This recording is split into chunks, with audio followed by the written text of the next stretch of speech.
দলীয় জোটের সম্মানিত নেতৃবৃন্দ, আমরা আল্লাহর কাছে শুকরিয়া জানাচ্ছি যে আল্লাহ তাআলা জনগণের সামনে যারা ভোট ডাকাত তাদেরকে উন্মোচন করতে আমরা সক্ষম হয়েছি। বাংলাদেশে ওরা শুধু ভোট চুরি করে নাই, ডাকাতি করেছে। আমাদের সুস্পষ্ট অনেকগুলো দাবি রয়েছে। আজকে নির্বাচনের পরে 11 দলীয় যে ঐক্য রয়েছে, আমরা জনগণের সামনে উপস্থিত হয়েছি। আমরা প্রথমত বলতে চাই, পার্লামেন্টে যে ভোট ডাকাতরা গিয়েছে, জনগণের সামনে আমরা বিরোধী দল হিসেবে হাজির হয়েছি। আমরা রাজপথে থাকব।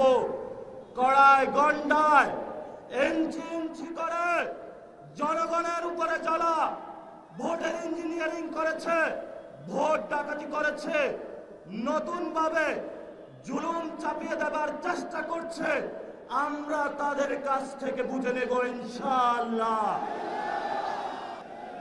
তৎকালীন সময়ে সংস্কারের নিয়ে বলা হয়েছিল, সংস্কার এবং নির্বাচন বিরোধী করার চেষ্টা চালানো হয়েছিল, ট্যাগ দেওয়া হয়েছিল ওরা নির্বাচন চায় না।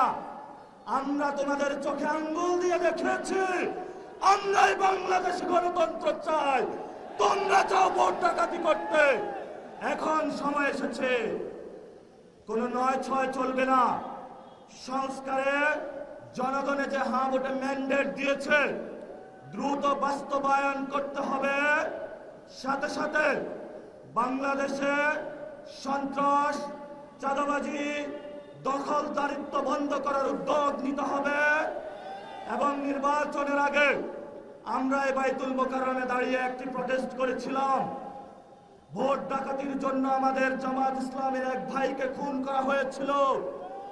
আমরা বলেছিলাম, আমরা আবার আসব, দ্বিগুণ হয়ে আসব।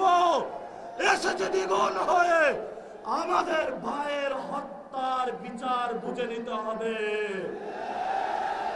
রাজপথ সংগ্রাম জারি রাখতে হবে।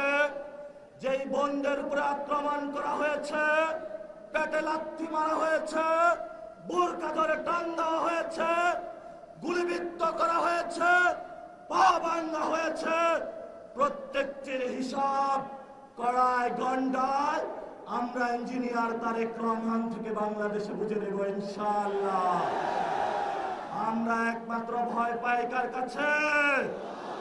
আল্লাহ ছাড়া আমরা কারো কাছে ভয় পাই না। হে মালিক, তুমি আমাদের রক্ষাকারী, তুমি আমাদের রিজিক দাতা। যারা এই বাংলাদেশে জনগণ 17 বছর অপেক্ষা করেছিল, আমাদের অধিকার ছিনিয়ে নিয়েছে, ভোট ডাকাতির মাধ্যমে ভাইদেরকে হত্যা করেছে। আরশের মালিক তোমার মালিকের বিচারে আমরা বিচার রেখে গেলাম। তুমি তাদের দৃষ্টান্তমূলক শাস্তি বাংলার মাটিতে জনগণের সামনে করবে। আমরা আজকে তোমার মসজিদের সামনে বিচার রেখে গেলাম। বাংলাদেশের মানুষ হতাশ হবেন না। লা তাহজান, ইন্নাল্লাহা মা'ানা। আল্লাহ আমাদের সাথে আছেন। শক্তি বাড়ান, ভয় নাই, জয় করব। আমরা ইনশাআল্লাহ দ্বিগুণ হয়ে পার্লামেন্টে যাব। সবাইকে আসসালাম। সবাই দোয়া রাখবেন। আসসালামু আলাইকুম ওয়া রাহমাতুল্লাহি ওয়া বারাকাতুহু।